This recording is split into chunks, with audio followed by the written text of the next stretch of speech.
comment avoir plus d'argent? Il y a 3 façons d'avoir plus d'argent.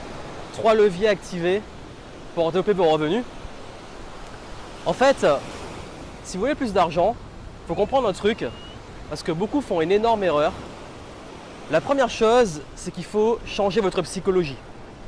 En fait, vous pouvez avoir plus d'argent, mais si vous avez plus d'argent et que vous n'êtes pas stable émotionnellement, comme l'arrive beaucoup, ces gens qui gagnent au loto et qui perdent leurs moyens et qui dépensent tout parce que c'est dans le manque, vous êtes mal barré.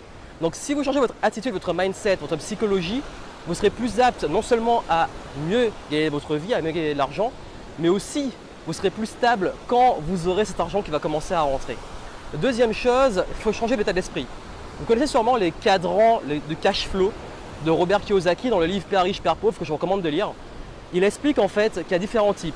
Il y a donc le salarié et l'indépendant, et il y a également l'investisseur ainsi que le patron. Et si vous voulez vous enrichir, il faut penser en tant qu'investisseur. Ça veut dire quoi?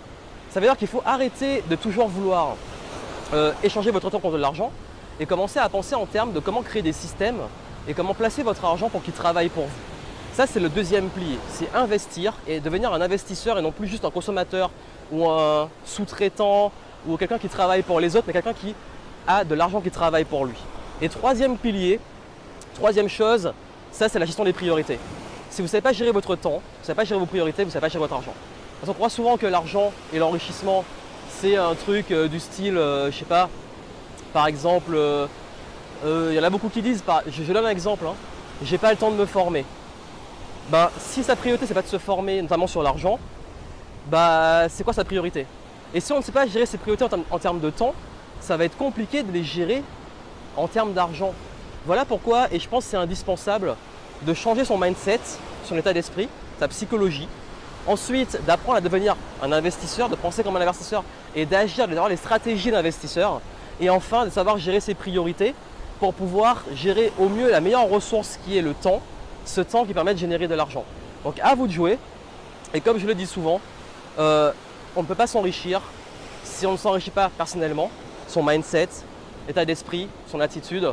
Si on ne maîtrise pas l'argent lui-même, comment il fonctionne et comment l'investir. Et enfin, si on ne sait absolument pas, et ça c'est le plus gros piège, comment gérer ses priorités. Donc juste en dessous, vous avez un lien pour vous aider à aller plus loin, où je travaille à fond sur la psychologie de l'argent et aussi les stratégies de l'argent. Donc allez voir ça, ça va vous aider à vraiment approfondir le sujet. Et puis moi, je vous souhaite beaucoup de succès, beaucoup d'enrichissement et je vous dis à très bientôt.